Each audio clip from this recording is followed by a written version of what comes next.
अनिल अग्रवंशी।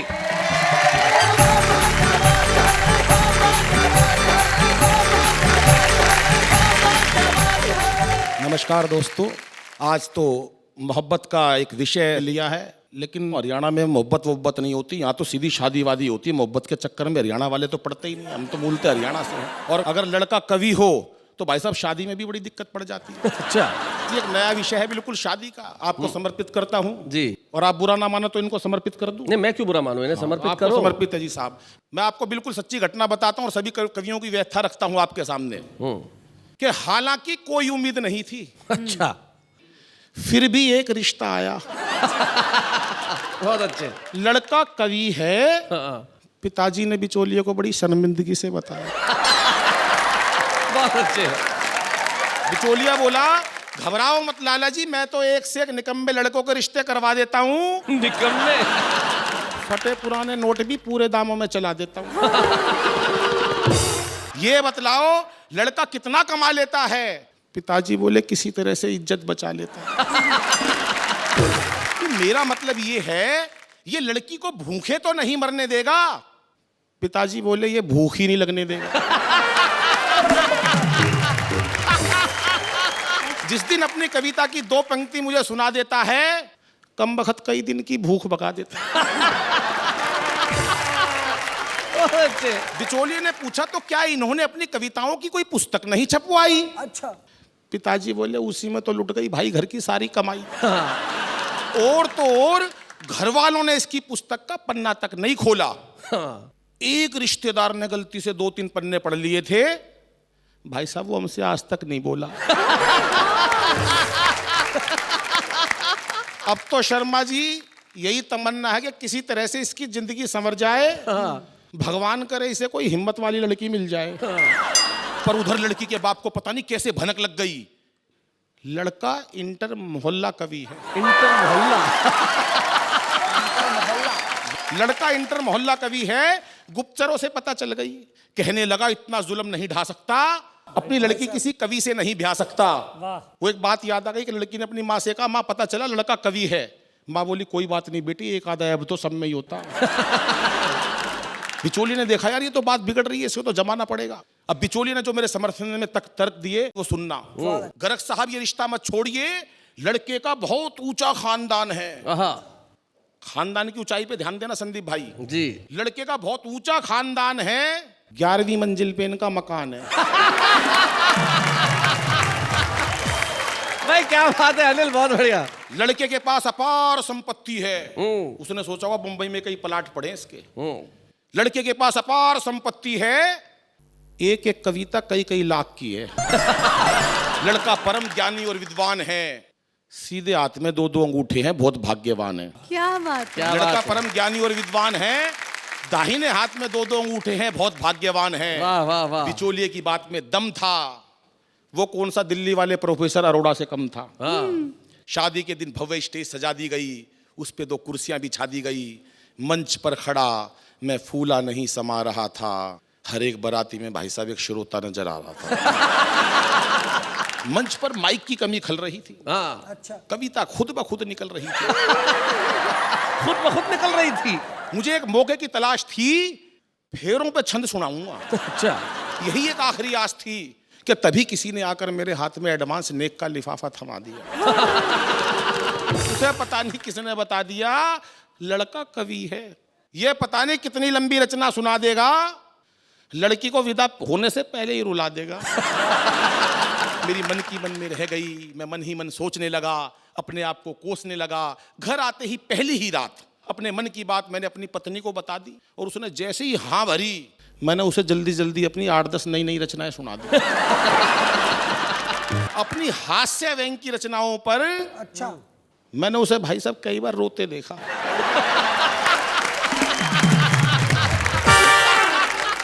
और जब मैंने करुण रस की रचनाएं सुनाई तब उसे खुश होते देखा। पता ही नहीं चल रहा था कौन पागल है दोनों में से।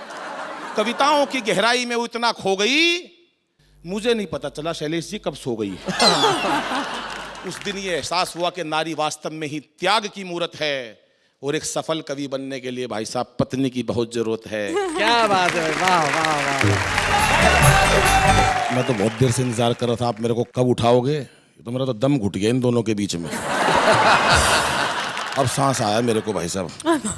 और दालों की बात बताई शैलेश जी ने, कई बार बड़ी दिक्कत का सामना करना पड़ जाता है रसिक जी। एक छंद के द्वारा समर्पित करता हूँ जी। कि कविता पढ़ूं तो भाव दालों के ही याद आए, कविता पढ़ूं तो भाव दालों के ही याद आए, कविता के भाव याद आते नहीं मुझको। अच्छा। कि दाले जब बेचूं तो कविता याद आए मुझे, मोठ मूंग राजमा लुभाते नहीं मुझको। कि ग्राहक सारे जानते हैं देश का बड़ा कवि हूँ, अच्छा। ग्राहक सारे जानते हैं देश का बड़ा कवि हूँ, दाले वो खरीद के सताते नहीं मुझको। कि दाल के व्यापारी को कविता से क्या लेना देना, आयोजक ये सोच के बुलाते नहीं मुझको। और वावा का धन्यवाद करता हूँ कि वावा ने हमें बुलाया है। कुल मिला के यहाँ आपकी दाल गल गई। क्या बात है, वाह वाह अनिल जी, बहुत अच्छे, बहुत बढ़िया। बहुत सुंदर जोड़ी शैलेश जी की और आपकी लग रही है साहब। जोड़ियां तो आपने एक ये भी निश्चित करी थी, और भाई साहब ये जोड़ी बिल्कुल नहीं मिल रही है। तो छंद द्वारा बताता हूँ आपको जी। कि दो दिलों का योग का हो चाहे संजोग का हो, राम जी ने कैसी कैसी जोड़ियां बनाई है। कि मेल अनमेल कहीं हुई रे लंपेल कहीं, एक दूजे संग कैसी कुंडली मिलाई है। क्या बात। कई बार ऐसी स्थिति हो जाती है कि जुल्फे घटाओ जैसी पत्नी की देखी कभी पति जी का सर जैसे चांद की गोलाई है। और भोर जैसा उजला कलर पत्नी का देखा, पति ऐसा देखा जैसे रात की सिहाई है। बहुत मोटी महिला अपने मरियल से पति को ले गई टैटू वाले के पास। बोली भाई साहब इसके हाथ पे शेर बना दो। टैटू वाले ने पूरी फिगर देखी, 40 किलो का पति। बोला बहन जी इस पे सांप बनेगा। और सांप भी फन वाला नहीं बनेगा, उसकी गुंजाइश नहीं है, पड़ा हुआ ही बनेगा। और बोली मेरे हाथ पे, बोली आप तो चाहे डायनासोर बनवा लो। तो भाई साहब जोड़ियों का हिसाब ऐसा ऐसा हो जाता है, और बहुत ऊंचाइयों तक ये हमारा वाह वाह गया है। मेरे को तो एक घटना याद आती है शैलेश जी। गांव का एक व्यक्ति भाई साहब उसने हेलीकॉप्टर चलाना सीख लिया। अच्छा। उसके घर वालों ने कहा यार हेलीकॉप्टर की सैर करा दो। बोला नहीं शोर मचाओगे। बोला क्यों शोर मचाएंगे, बिठा ले। उसने पूरा परिवार हेलीकॉप्टर में बिठा लिया। हेलीकॉप्टर काफी ऊंचाइयों तक चला गया, कोई नहीं बोला रास्ते में। उसने मना कर रखी थी, पीछे मुड़ के देखा सब नाराज हुए पड़े हैं। उसने कहा कोई कुछ तो बोलो, कोई नहीं बोला। उसने अपनी माँ से कहा माँ तू ही कुछ बोल। उसकी माँ बोली बेटा मैं अब क्या बोलूं, मैं तो जब ही नहीं बोली जब तेरा बाप नीचे गिर गया था।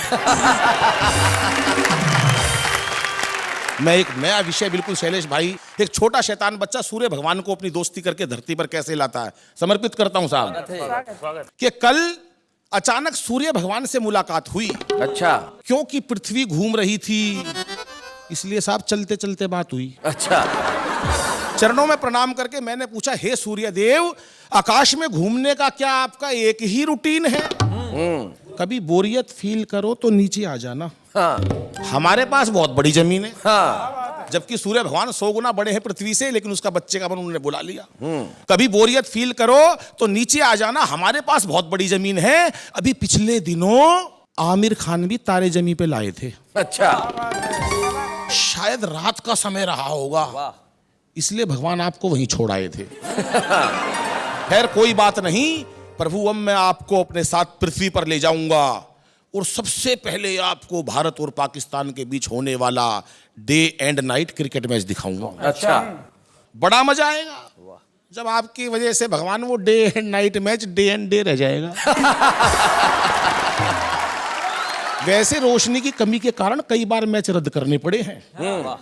ये इतिहास का पहला मैच होगा भगवान जो तेज रोशनी के कारण रोक दिया जाएगा। क्या बात है। मैच के दौरान यदि बारिश आ जाए तो प्रभु आप पिच का सारा पानी सोख लेना। खिलाड़ियों के लिए यदि मैदान पर कोल्ड ड्रिंक वगैरह लाएं उस समय अपने आप को रोक लेना। वैसे इंटरवल में खाने के लिए हम घर से कच्ची मक्का ले जाएंगे और आपके चरणों से छुआ छुआ के पॉपकॉर्न बना के खाएंगे। क्या बात है, वाह वाह वाह, बहुत अच्छे। हे प्रभु आप अकेले ऐसे भगवान हैं जो प्रत्यक्ष रूप से दिखाई पड़ जाते हैं। अन्य देवों के दर्शन करने हो तो साहब कई कई जन्म लग जाते हैं। क्या बात है, वाह वाह वाह वाह, बहुत। हे प्रभु जब तक आप भारत में रहोगे, आपने देखा होगा जब भारत में दिन होता है तो वहां रात होती है। जब तक आप भारत में रहोगे पश्चिमी देशों में दिन नहीं निकलेगा। क्या बात है। उधर वो अमेरिका खाम खा तुम्हें ढूंढने अंतरिक्ष में निकल लेगा। अच्छा है। उसे और कुछ काम ही नहीं, जब रोके ठाके चल देता है। वो अंतरिक्ष में निकल लेगा। इसलिए प्रभु अब मैं चलता हूं, फिर कभी आऊंगा, आपसे पहले मैं चला जाऊं, वरना अंधेरे में अपना घर नहीं ढूंढ पाऊंगा। क्या बात है। वाह वाह वाह। ये संपूर्ण सृष्टि आपसे प्रकाशमान है। आपकी नजर में ना कोई हिंदू है ना कोई मुसलमान है। वाह वाह वाह। इसलिए जाने से पहले इतनी कृपा कर देना, इस प्राणी मात्र के हृदय से वैर भावना को दूर कर प्रेम विज्ञान का प्रकाश भर देना। प्रेम विज्ञान का प्रकाश भर। तो होली के रंग की बात चलती है। शैलेश भाई एक राक्षरी पढ़ता हूं आपके सामने। जी जी। होली में निराला ढंग भंग पीते हैं मलंग, कर हुड़ दंग मिल प्यार की उमंग में, के मन में तरंग झूमे नाचे गाए संग, देखो अंग अंग रंगा हुआ खुशियों के रंग में। हो गए हैं भंग सभी मन के आतंक, थाप घुंघरू की सुन चंग ढोल और मृदंग में, मन में उचंग जो गगन में पतंग उड़े तंग, करने में मजा आ रहा जंग में। क्या बात है। और रंगों के श्रृंगार से तू रूप को समारे आज। किसको कह रहे हो। मैंने कहा पत्नी से। पत्नी बोली नहीं श्रृंगार करके जाऊंगी। अच्छा। और मैंने कहा आज नीचे ही लोग मेकअप करेंगे, तू रहने दे। कि रंगों के श्रृंगार से तू रूप को समारे आज, चेहरे पे निखारे है अपार नारे नार में, वो धार पिचकार की तू मार चाहे बार बार, नहीं तकरार यार होली के त्योहार में। और नखरे हजार ना किसी को एतबार, कोई भीगने को तैयार हुआ पानी की फुहार में, वो करता पुकार तार तार झनकार, यही होली है ये किलकार गूंजती बाहर में, होली है ये किलकार गूंजती बाहर में। और ये पावन पर्व बहुत। लेकिन अनिल, भगवान अक्सर कहते हैं कि होली खेलो लेकिन रंग से मत खेलो। भगवान क्यों कहते हो तुम ऐसा, रंग से मत खेलो। आजकल सब पानी का इतना संकट हो रहा है जी कि अगर हम रंग की होली खेलेंगे तो आप सोचिए कितना पानी बर्बाद हो जाएगा। करेक्ट। तो मैंने 4 लाइन में एक बात कहने का प्रयास किया है। स्वागत जी।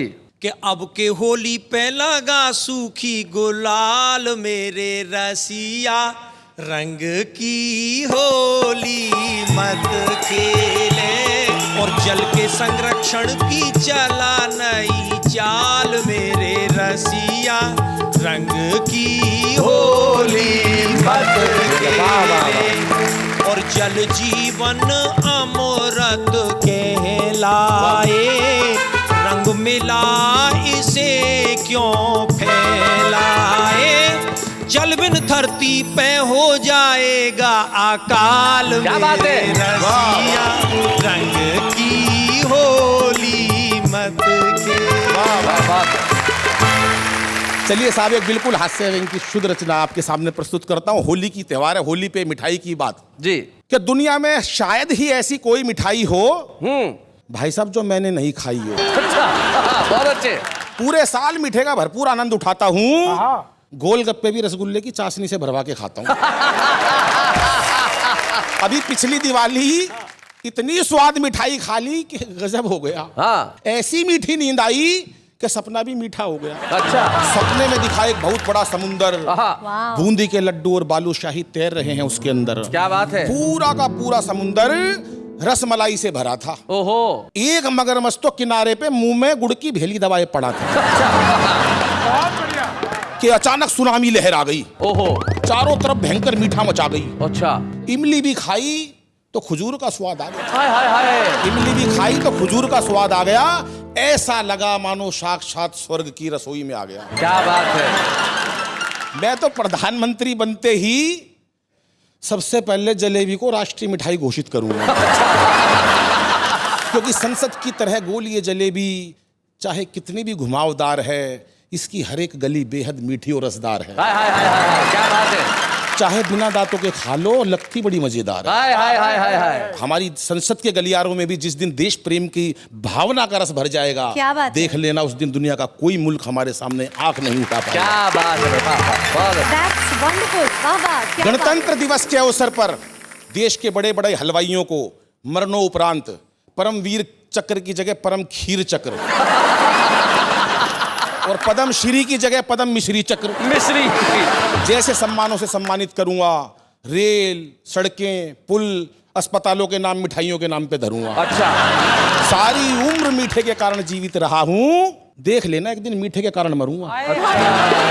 और प्रभु से यही विनती करूंगा कि हे प्रभु मेरे सभी पापों को भुला देना और हो सके तो अगले जन्म में मुझे हलवाई बना देना। क्या बात है, बहुत अच्छे, बहुत बढ़िया। कि कभी कभी तो ये लगता है मानो ये इंसान नहीं है। अच्छा। और बिना आत्मा के जीवित हैं, नेताओं में प्राण नहीं है। आहा, क्या बात है। कितना चीखो ये नहीं सुनते, इनके दोनों कान नहीं है। और बात बात पर झूठ ये कहते, इनकी कोई जुबान। क्या बात है, वाह वाह वाह। आंख मूंद के देश चलाते, वाह वाह। रस्ते का इन्हें ज्ञान नहीं है। और दुश्मन सेंध लगाए बैठा, दुर्गंध की पहचान। क्या बात है, वाह वाह। दुर्गंध की पहचान नहीं है। छूने से ये रंग बदलते, इनका कोई अनुमान नहीं है। वाह वाह। और स्वाद स्वाद में देश को खा गए, ऐसा कोई पकवान नहीं। क्या बात है भाई, वाह वाह वाह वाह। फिर भी छाती ठोक के कहते, साफ छवि बेईमान नहीं है। और जैसा होता था ये पहले, वैसा हिंदुस्तान नहीं है भैया, वैसा हिंदुस्तान। जी एक मिनट, मधु मोहिनी जी ने माइक उठा लिया है, बताइए। नेताओं के किले बन गए, कुर्सी के सिलसिले बन गए, साड़ी चप्पल जूते गहने, संपत्ति कितनी क्या कहने, घोटालों का देश बन गया, नेताओं का खून जम गया, आस्तीन में विषधर पलते, जूते कुर्सी माइक चलते, आदर्शों के पाठ पढ़ाए, जो जितना अपराधी है, बेच बेच कर देश खा रहा, पहने वो जो खादी है। को आजाद हुए पर ये कैसे आजादी है, बेच बेच कर देश खा रहा, पहने वो जो खादी है। भाई क्या बात है, वाह वाह वाह। वाह क्या बात है। मैंने तो नेताजी से पूछा, मैंने कहा साहब आपको 5 साल का समय मिलता, आप कुछ नहीं करते। बोले यार टाइम ही नहीं मिलता 5 साल में। मैंने कहा ऐसा क्या करते हो 5 साल में? वो बता रहे हैं खुद अपनी जुबानी जी कि प्रथम वर्ष जीत की खुशी में बीत गया, हाँ। स्वागत समारोह कहीं जश्न मनाने में, दूजा साल दाव पेच सीखने में व्यस्त रहा, अधिकारियों के संग तालमेल बैठाने में, कि तीजा साल खाने और खिलाने में निकल गया, चौथा साल रूठे मतदाता को मनाने में, और 5वां वर्ष शीर्ष नेताओं की चापलूसी करनी जरूरी या रोटी किटी को पाने में, करनी जरूरी या रोटी किटी को पाने में। भिवानी और रोहतक के बीच में हमारा गांव है। शैलेश जी उस टाइम आज से 20-25 साल की पढ़ाई का जिक्र करता हूं जी। आज बच्चे 90% नंबर लाते हैं तो भी बच्चों को तनाव है, माँ बाप को भी तनाव है, चाहे बच्चा कितनी मेहनत कर ले जी। वहां से मैंने हास्य व्यंग का विषय लिया है। नसीम भाई आप आनंद लीजिएगा प्रथम पंक्ति से जी। और हमारी भाषा का आज विषय चल रहा है, पढ़ाई तो बहुत जरूरी है भाषा के लिए जी। साहब समर्पित है आपको। नेहा जी आप तो पढ़ी लिखी लग रही है, शैलेश जी को समर्पित है। आजकल बच्चे गजब ढा रहे हैं, परीक्षाओं में पता नहीं क्यों इतने नंबर ला रहे हैं। क्यों? हाँ? हम तो 7-8 भाई थे, हाँ, पढ़ाई में खूब दिल लगाया करते, तब जाके सबके मिला के 60-70% आया करते। बहुत अच्छे, बहुत बढ़िया, बहुत बढ़िया। हौसले इतने बुलंद, कभी उदास नहीं हुए, कभी उदास नहीं हुए। एक साल में 2 भाइयों से ज्यादा पास नहीं हुए। घर वालों ने जो पुस्तकें एक बार दिलवा दी, हाँ, सारी जिंदगी वही चला दी। छोटे वाला भाई हमेशा कई ट्यूशनें पढ़ा, अच्छा, पूरा जोर लगा लिया, नेहा जी अगली क्लास में नहीं चढ़ा। एक दिन नाम ही कटवाना पड़ा। हाँ। दरअसल उसे जबरदस्ती स्कूल में डलवा दिया, पहली कक्षा में दाखिल कराया था, 5 साल बाद पहली से निकलवा लिया। भाई साहब ध्यान करना, मुझे तो याद है 12वीं में मेरे अकेले के 43% आए थे। 43%, 43, हाँ? मेरे अकेले के 43% आए थे। घर वाले क्या रिश्तेदार तक फूले नहीं समाये थे। रिजल्ट देखकर घर लौटा, भाई साहब अद्भुत घड़ी थी, बड़ी बुआ दरवाजे पे आरती का थाल लिए खड़ी थी। बहुत अच्छे, बहुत बढ़िया अनिल। कहने लगी बच्चे ने इतिहास रच दिया, हाँ। कहने लगी बच्चे ने इतिहास रच दिया, इसी खुशी में सुबह की सवामनी शाम का भंडारा रख दिया। पिताजी ने पूरे घर में सफेदी करवा दी, वाह। मार्कशीट शीशे में जड़वाकर ड्राइंग रूम में टंगवा दी। यूं समझ लो बधाई देने वालों के तांते लग गए। हाँ। पिताजी तो लोगों को धन्यवाद धन्यवाद कहते कहते थक गए। बड़ी अम्मा जी ने तो यहां तक कह दिया, अब जब तक इसकी पढ़ाई चलेगी घर में देसी घी की अखंड ज्योत जलेगी। ये अलग बात है पढ़ाई बीच में ही छुड़वानी पड़ी। शैलेश जी 6 महीने से पहले ज्योत बुझानी पड़ी। बड़े भाई ने तो तब अचंबा खाया जब देश के बड़े बड़े अखबारों में अगले दिन हाँ। मेरा नाम नहीं आया। सब कुछ रह गया धरा का धरा। दाखिला आखिर कोरेस्पोंडेंस में मिला। कोरेस्पोंडेंस, पत्राचार, सब कुछ रह गया धरा का धरा। दाखिला आखिर कोरेस्पोंडेंस में मिला, लेकिन ना कोई शिकवा ना किसी से गिला। हमारे समय में बच्चे पढ़ाई से बिल्कुल नहीं घबराते थे। एक कक्षा में कई कई वर्ष लगाते थे। कई बच्चों के तो रिश्ते भी स्कूल के थ्रू आते थे।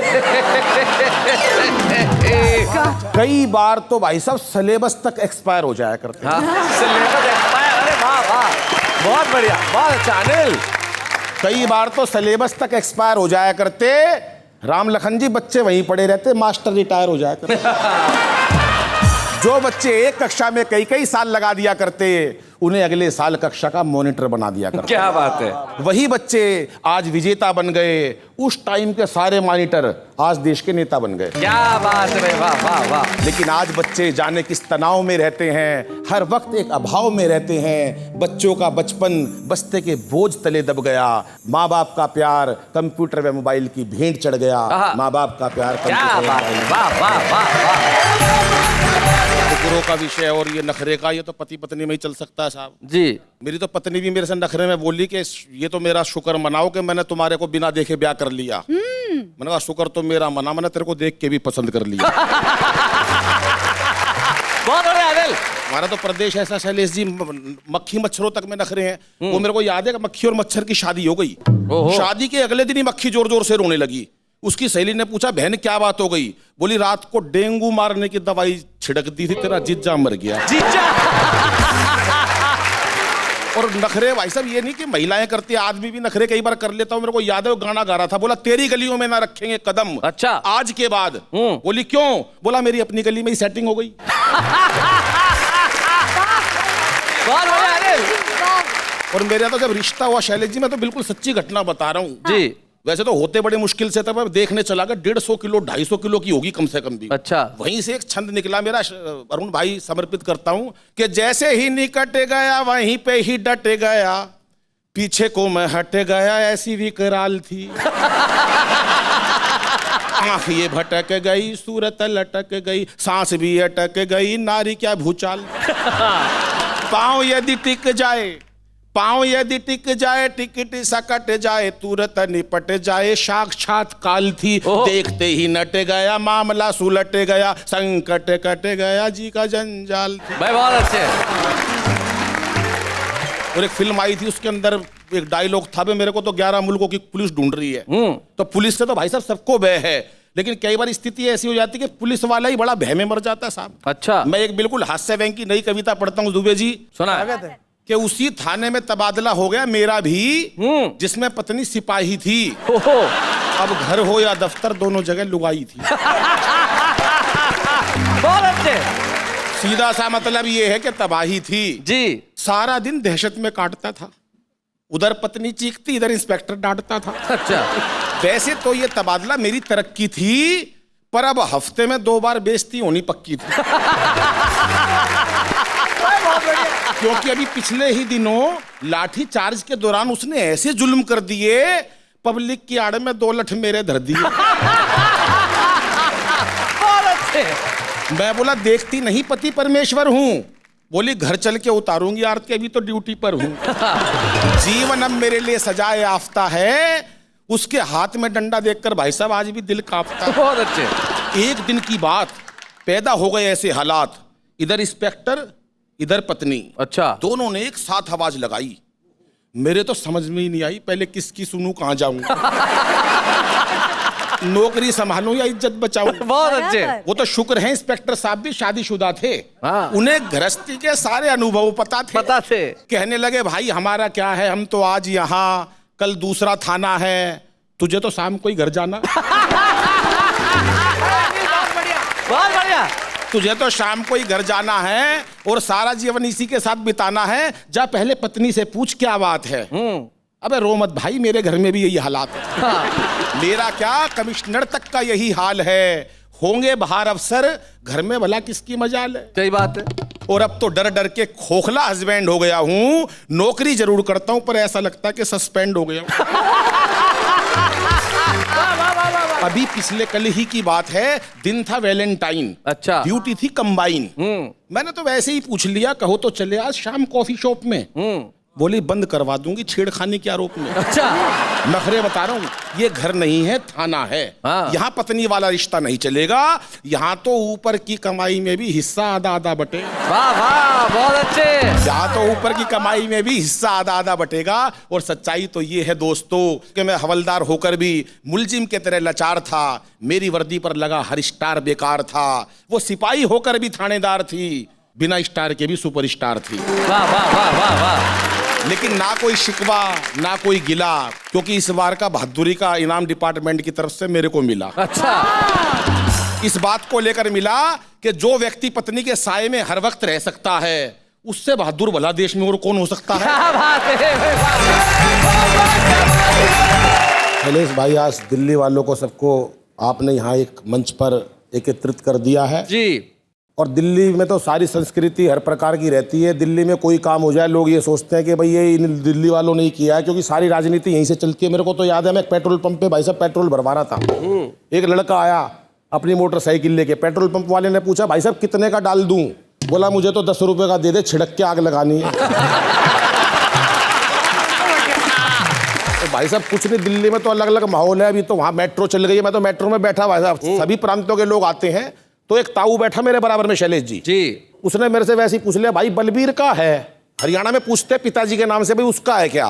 बोले भाई बलबीर का है। मैंने कहा नहीं जी बलबीर का कौन ही। पर ताऊ को कहाँ चैन, थोड़ी दूर ट्रेन और चली, फिर पूछने लगा भाई तू बलबीर का है? मैंने भी गुस्से में कह दिया हाँ बलबीर का हूँ। बोला भाई होगा पर लागता कौन है। हमारा देश तो ऋषि मुनियों का देश रहा। यहाँ की संस्कृति, यहाँ के संस्कार और ऋषि मुनियों, बाबाओं, महात्माओं ने जो देश के लिए किया, मैं उनके चरणों में प्रणाम करता हूँ। लेकिन कहीं ना कहीं ऐसे आडंबरी बाबा भी आजकल आ गए हैं। मैं एक रचना बिल्कुल विशेष पढ़ता हूँ शैलेश भाई, पूरे देश को समर्पित करता हूँ। हाँ। स्वागत। और बाबाओं की बात भी भाई साहब बिल्कुल अलग है। वो एक बाबा एक के चला गया घर पे, बच्चा नया नया पैदा हुआ। बाबा बोला भाई इसकी रेखा माथे की बता रही है, बड़ी होकर झांसी की रानी बनेगी। अरे बोला बाबा ये तो छोरा है। बोला महाराणा प्रताप बन जाएगा। बहुत बढ़िया। नए विषय से जोड़ता हूं आपको कि एक मित्र ने पूछा यार क्या करूं, एक मित्र ने पूछा यार क्या करूं, आजकल काम में बहुत मंदा है। मैं बोला बाबा बन जा, कम लागत में सबसे अच्छा धंधा है। बहुत बढ़िया। मैं बोला बाबा बन जा, कम लागत में सबसे अच्छा धंधा है। आज चाहे किसी के पास शोरूम है या कोई ढाबा है, इन सबसे ज्यादा मौज में बाबा है। हाँ। मित्र बोला लेकिन यार एक बड़ी मुसीबत है, मैं तो शादीशुदा हूँ, ये बड़ी कठिनाई है। हाँ। मैं बोला तू एक से घबरा गया, एक आधे बाबा की तो कई कई लुगाई है। एक लंबा सा तिलक लगाकर दाढ़ी बढ़ा ले, फिर चाहे किसी को भी मूर्ख बना ले। वाह वाह। एक लंबा सा तिलक लगाकर दाढ़ी बढ़ा ले, फिर चाहे किसी को भी मूर्ख बना ले। मित्र कहने लगा ये बात नहीं है यार, अभी 2 बाबे ही कल तिहाड़ जेल से छूटे हैं। 3 बाबे तो पब्लिक ने कल सरेआम कूटे हैं।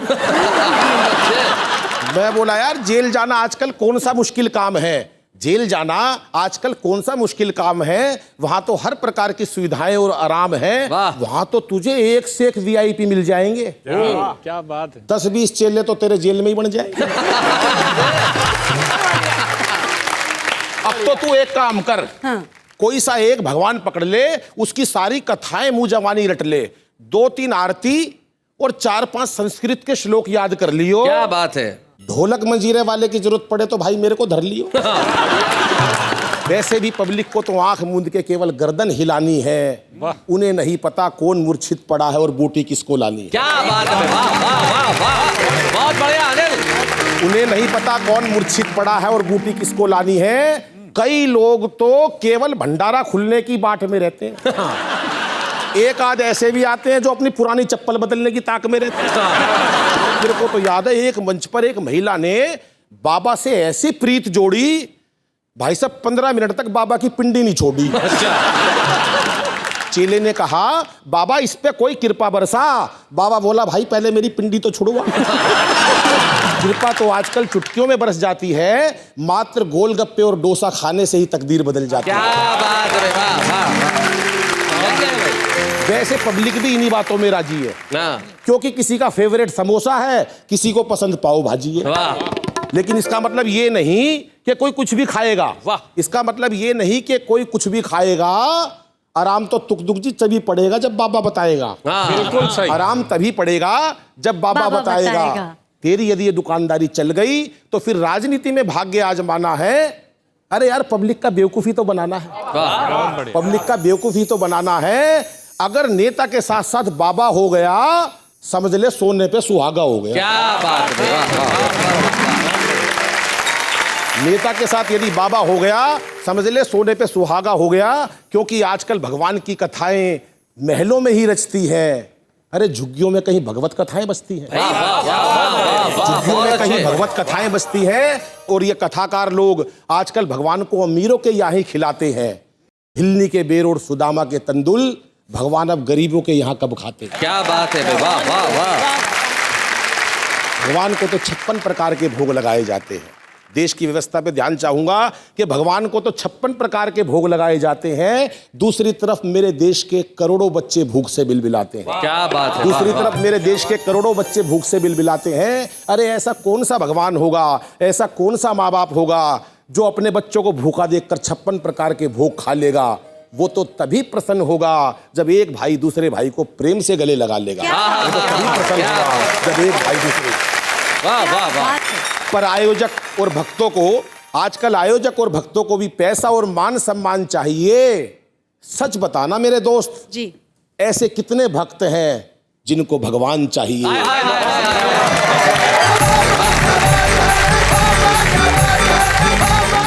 ऐसे और भी मजेदार वीडियो के लिए हमारे चैनल को लाइक, शेयर और सब्सक्राइब करें।